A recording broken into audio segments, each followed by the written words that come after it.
나는 오래 살았다. 너무 오래 살아서 사람들이 교수님은 참 복받은 분입니다 라고 말할 때마다 나는 조용히 고개만 끄덕인다. 그러나 속으로는 늘 같은 생각을 한다. 오래 사는 것이 꼭 복이기만 한 것은 아니라고. 오래 산다는 것은 남들이 겪지 않아도 될 슬픔과 어리석음과 후회를 끝까지 지켜보는 일이다. 특히 착한 사람들의 말년을 나는 평생 많은 사람을 보아왔다. 공부를 많이 한 사람, 성공한 사람, 부유한 사람보다도 유난히 기억에 남는 사람들은 언제나 너무 착했던 사람들이다. 그들은 늘 남을 먼저 생각했고 부탁을 거절하지 못했고 자신이 조금 손해보는 것을 미덕이라고 여겼다. 젊을 때는 그것이 아름다워 보였다. 주변에서도 그들을 칭찬했다. 저 사람은 참 좋은 사람이야. 그러나 나이가 들수록 그들의 얼굴에서는 웃음이 사라졌다. 몸은 늙어갔지만 마음은 더 지쳐갔다. 그리고 어느 날부터인가 그들은 나에게 이렇게 말하곤 했다. 교수님, 왜 저는 이렇게 힘들까요? 평생 나쁘게 산 적이 없는데요. 그 질문을 들을 때마다 나는 쉽게 대답하지 못했다. 왜냐하면 그 질문 속에는 젊은 시절에는 결코 이해하지 못할 진실이 숨어 있기 때문이다. 우리는 어릴 때부터 배운다. 남을 도와라. 착하게 살아라. 베풀면 언젠가는 돌아온다고. 그 말들이 틀린 것은 아니다. 그러나 중요한 조건 하나를 아무도 가르쳐주지 않았다. 어떻게 도와야 하는지, 언제 멈춰야 하는지, 그리고 무엇을 위해 돕는지를 말이다. 나는 살아오면서 한 가지 확신하게 되었다. 잘못된 방식의 도움은 결국 도움을 준 사람에게 깊은 상처와 업이 되어 돌아온다는 사실이다. 이것은 종교의 이야기도 아니고 미신도 아니다. 인간의 마음과 관계의 구조에 대한 아주 현실적인 이야기다. 나는 너무 많은 사람들이 좋은 사람으로 살기 위해 자기 인생을 조금씩 갉아먹는 모습을 보았다. 거절하지 못해 지쳐가고 인정받고 싶어 스스로를 소모하고 미움받지 않기 위해 자신의 경계를 무너뜨린다. 그러다 어느 순간 마음속에 설명할 수 없는 원망이 쌓인다. 나는 이렇게까지 했는데 왜 아무도 나를 이해해 주지 않을까? 그 원망은 겉으로 드러나지 않는다. 대신 몸으로 나타나고 표정으로 나타나고 노년의 고독으로 나타난다. 나는 이 이야기를 젊은 사람들에게 자주 하지 않는다. 아직은 들을 준비가 되어 있지 않기 때문이다. 그러나 지금 이 말을 듣고 있는 당신이 인생의 중반을 넘었거나 혹은 이미 많은 것을 감내하며 살아온 사람이라면 나는 꼭 말해주고 싶다. 도움에도 지혜가 필요하다고. 선의에도 방향이 있다고. 무조건적인 선함은 생각보다 많은 사람을 불행하게 만든다. 특히 그 선함의 주인이 되는 사람을 오늘 나는 평생을 돌아보며 깨달은 한 가지 주제를 이야기하려 한다. 절대로 그렇게 도와서는 안 되는 세 가지 방식에 대해서다. 이 세 가지를 알지 못한 채 계속 남을 돕는다면 당신의 후반 인생은 점점 가벼워지기보다 무거워질 것이다. 나는 당신을 겁주려는 것이 아니다. 다만 너무 늦기 전에 알았으면 하는 진실을 조용히 건네고 싶을 뿐이다. 이것은 충분하기보다 오래 산 사람이 남기는 고백에 가깝다. 만약 당신이 아직 이 말을 끝까지 들을 마음이 있다면 잠시 속도를 늦추고 자신의 지난 도움들을 떠올려 보길 바란다. 그 안에 이미 답은 들어있을지도 모른다. 사람들은 흔히 도움을 주는 일을 미덕이라고만 생각한다. 그러나 나는 오래 살면서 도움이라는 것이 언제나 따뜻한 결과로 이어지지는 않는다는 사실을 수없이 목격했다. 특히 세 가지 방식으로 누군가를 도울 때 그 선인은 조용히 방향을 잃고 결국 자신에게 무거운 짐으로 돌아온다. 첫 번째는 미움받지 않기 위해 돕는 경우다. 우리는 어려서부터 사람들과 잘 지내는 것이 중요하다고 배운다. 갈등을 피하고 분위기를 깨지 말고 가능하면 상대의 부탁을 들어주라고. 그래서 누군가 도움을 요청하면 마음 한구석에서는 부담을 느끼면서도 고개를 끄덕인다. 거절하면 나쁜 사람이 될 것 같고 관계가 틀어질까 두렵기 때문이다. 그러나 이렇게 시작된 도움은 처음부터 순수하지 않다. 그 안에는 두려움이 섞여 있다. 두려움에서 나온 선의는 오래가지 못한다. 상대는 당신의 망설임을 느끼고 그 도움을 당연하게 받아들이기 시작한다. 감사는 점점 사라지고 요구는 늘어난다. 결국 남는 것은 피로와 서운함이다. 나는 이런 사람들을 많이 보았다. 늘 웃으며 돕지만 혼자 있을 때는 깊은 한숨을 쉰다. 그들은 말한다. 제가 안 도와주면 제가 나쁜 사람이 되는 것 같아서요. 그러나 진실은 다르다. 자기 마음을 배신하면서까지 돕는 것은 선함이 아니라 자기 소모다. 두 번째는 자신의 형편과 능력을 넘어서 돕는 것이다. 젊을 때는 체력도 있고 마음의 여유도 있다고 착각한다. 그래서 부탁이 오면은 자신의 상황을 충분히 돌아보지 않은 채 손을 내민다. 경제적으로 여유가 없으면서도 돈을 빌려주고 몸이 지쳐 있는데도 시간을 쪼개 남의 일을 대신한다. 처음에는 스스로 대견하게 느껴질지도 모른다. 그러나 이런 도움은 반드시 대가를 요구한다. 그것이 상대에게서 오지 않더라도 삶의 다른 부분에서 균형이 무너진다. 건강이 나빠지거나 가족과의 관계가 멀어지거나 마음에 쌓인 피로가 어느 날 갑자기 터져 나온다. 나는 나이 들어 병상에 누운 사람들 중에서 조금만 나를 먼저 챙길 걸 이라고 후회하지 않는 사람을 본 적이 없다. 자신을 돌보지 않은 선의는 결국 자신을 해친다. 세 번째는 타인의 인생에 과도하게 개입하는 도움이다. 특히 가족 사이에서 많이 일어난다. 자식이 넘어지면 다시 일어날 기회를 주지 않고 먼저 손을 내민다.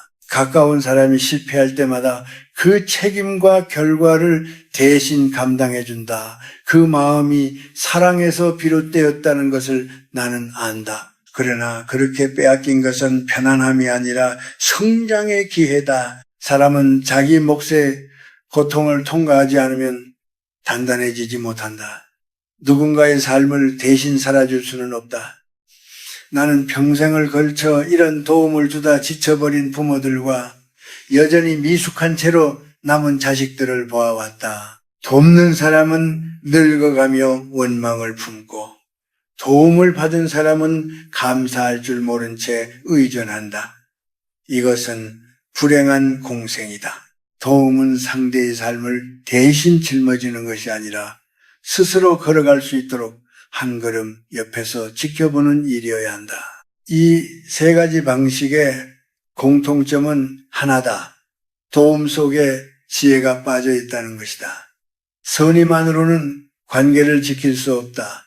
선하면은 반드시 경계가 필요하다. 그 경계가 없을 때 우리는 착한 사람이 아니라 지친 사람이 된다. 그리고 그 지침은 세월이 흐를수록 고독이라는 이름으로 우리 곁에 남는다. 사람들은 나이가 들면 자연스럽게 외로워진다고 말한다.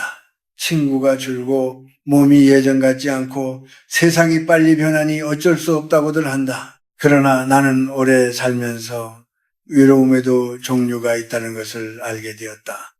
그중 가장 깊고 오래가는 외로움은 평생을 남을 위해 살아온 사람들에게서 찾아온다. 젊을 때 그들은 늘 바빴다. 부탁을 들어주느라, 문제를 해결해 주느라, 누군가의 기대를 저버리지 않기 위해 애쓰느라 자신의 시간을 뒤로 미뤘다.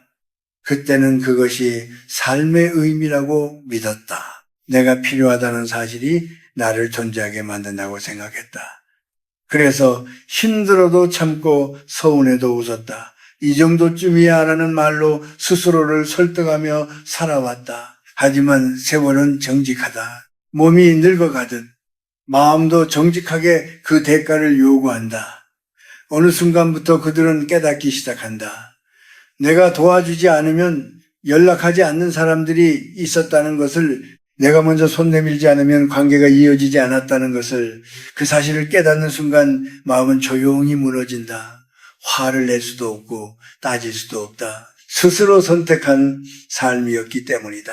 그래서 그 외로움은 더 깊다.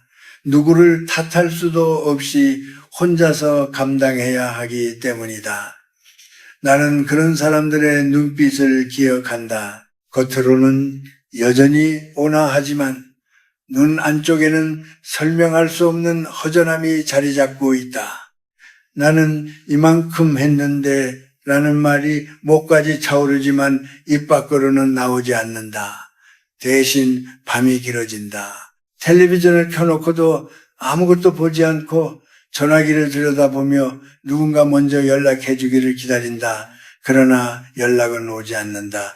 그때 사람은 비로소 알게 된다. 평생 남의 인생을 지탱해 주느라 정작 자신의 인생에는 기대어 실 곳을 만들어두지 않았다는 것을. 이것은 배신이 아니다. 인간관계의 자연스러운 결과다. 도움을 받는 쪽은 익숙해질 뿐 의존을 은혜로 바꾸는 법을 배우지 못한다.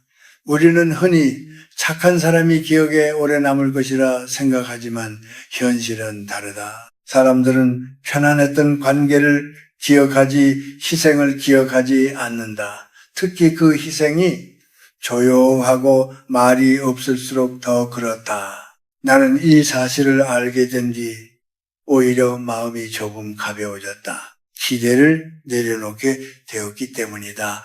기대를 내려놓는다는 것은 냉정해진다는 뜻이 아니다. 인간을 있는 그대로 바라본다는 뜻이다. 누구나 자기 삶의 무게를 먼저 느끼며 산다. 그것은 비난받을 일이 아니다. 문제는 우리가 그 사실을 너무 늦게 받아들인다는 데 있다. 젊을 때는 사랑과 헌신으로 포장되던 행동들이 나이가 들수록 의무와 부담으로 바뀐다. 그 변화를 받아들이지 못하면 마음은 점점 굳어진다. 나는 나이가 들수록 사람을 적게 만나게 되었다. 그러나 그 적음 속에서 오히려 숨을 쉴 수 있었다. 나를 필요로 해서가 아니라 나를 있는 그대로 받아들이는 관계만 남겼기 때문이다. 많은 사람을 도왔던 이들이 말년에 외로운 이유는 세상이 차가워서가 아니다. 자신을 너무 오랫동안 뒤로 밀어두었기 때문이다. 이것을 깨닫는 데에는 용기가 필요하다. 그리고 그 용기는 남을 더 돕는 데서 나오는 것이 아니라 이제는 나를 조금 덜 희생하겠다고 스스로에게 허락하는 데서 나온다. 외로움은 피할 수 없는 것이 아니다. 방향을 바꾸지 않았을 때 찾아오는 신호에 가깝다. 그 신호를 무시하지 말아야 한다. 그것은 당신이 이기적이 되라는 말이 아니라 비로소 자기 인생의 주인이 되라는 조용한 요청이기 때문이다. 이제 중요한 이야기를 해야겠다. 지금까지의 이야기가 마음을 무겁게 했다면 여기부터는 숨을 고를 수 있는 이야기다. 나이가 들수록 삶은 더 단순해져야 한다. 그러나 많은 사람들은 반대로 산다. 젊을 때는 욕심 없이 살다가 나이가 들수록 관계와 책임과 기대에 더 얽매인다. 그래서 나는 말하고 싶다. 선하게 사는 방법도 나이에 따라 달라져야 한다고. 가장 먼저 바뀌어야 할 것은 도움을 주기 전 스스로에게 묻는 질문이다. 이 도움을 준 뒤에도 내 마음이 평온할 수 있는가? 만약 그 질문에 망설임이 생긴다면 그 도움은 잠시 멈추는 것이 옳다. 선의는 억지로 짜내는 것이 아니다. 마음이 이미 지쳐 있는데 손을 내미는 순간 그 도움은 빚이 된다. 그리고 그 빚은 언젠가 원망으로 바뀐다. 두 번째로 필요한 것은 경계를 세우는 일이다. 많은 사람들이 경계를 차갑다고 오해한다. 그러나 경계는 관계를 지키기 위한 최소한의 질서다. 돈을 빌려줄 때는 돌려받지 못해도 괜찮은 만큼만 내어주어야 하고, 시간을 내어줄 때는 자신의 휴식이 무너지지 않는 선에서 멈춰야 한다. 특히 나이가 들수록 몸과 마음의 회복은 더디다. 한번 무너진 균형은 쉽게 돌아오지 않는다. 그러니 이번만이라는 말에 너무 자주 자신을 내주지 말아야 한다. 세 번째는 거절하는 법을 배우는 것이다. 거절은 관계를 끊는 행위가 아니다. 오히려 관계를 오래가게 만드는 선택이다.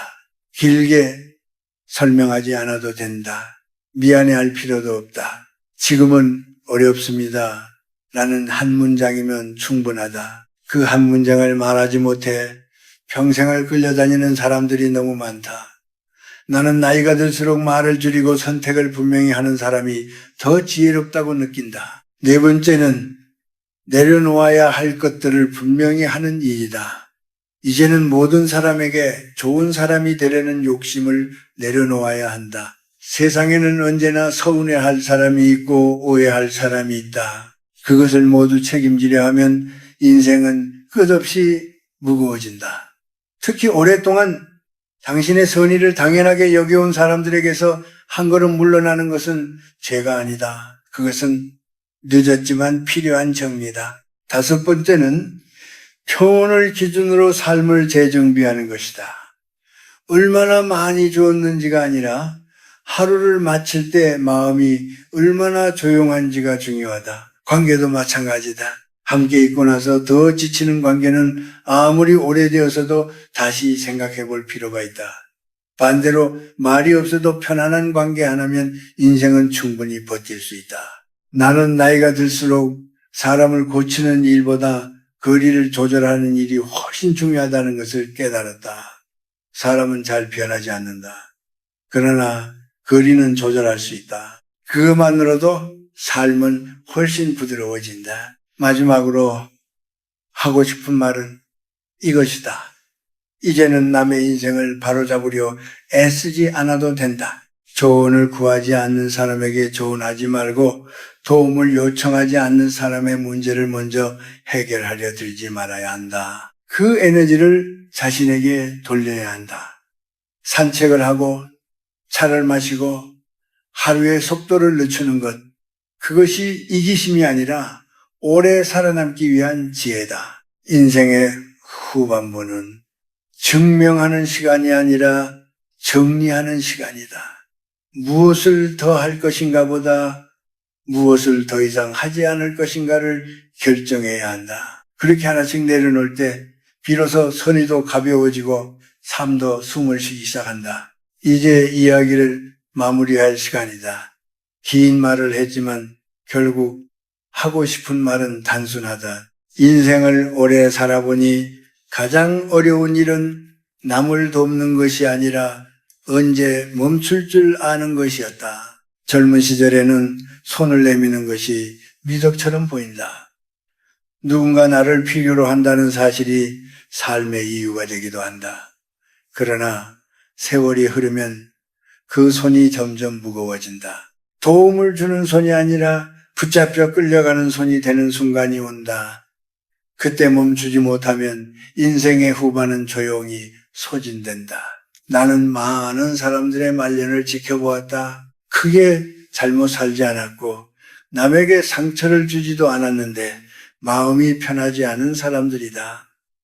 그 이유는 분명했다. 그들은 너무 오랫동안 자기 몫의 삶을 뒤로 밀어두었다. 남의 인생을 지탱하느라 자신의 하루를 살지 못했다.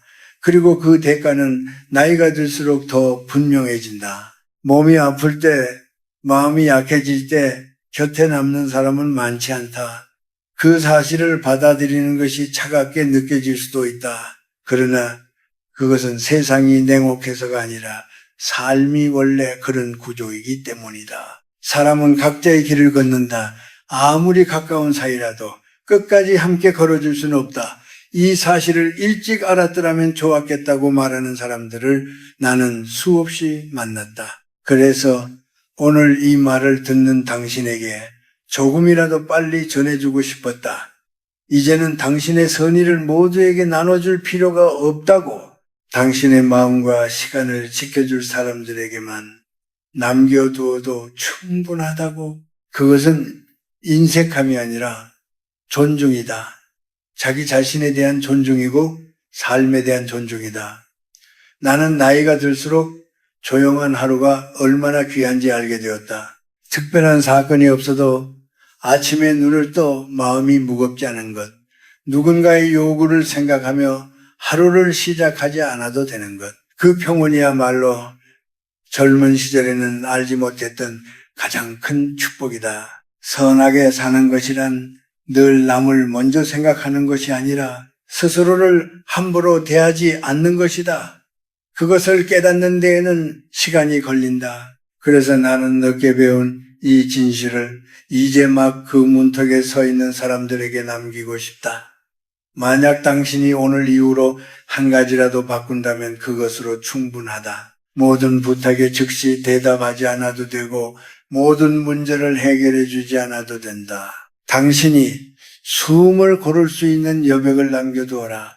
인생은 그 여백에서 비로소 제 모습을 드러낸다. 마지막으로 이 말을 기억해 주었으면 한다. 도움은 선택이어야지 의무가 되어서는 안 된다. 선의는 흘러야지 묶여서는 안 된다. 그리고 무엇보다 당신의 인생은 누구의 것도 아닌 당신 자신의 것이다. 그 사실을 잊지 않는다면 남을 돕는 일도 혼자 있는 시간도 모두 부담이 아닌 자연스러운 삶의 일부가 될 것이다. 긴 이야기를 끝까지 들어줘 고맙다.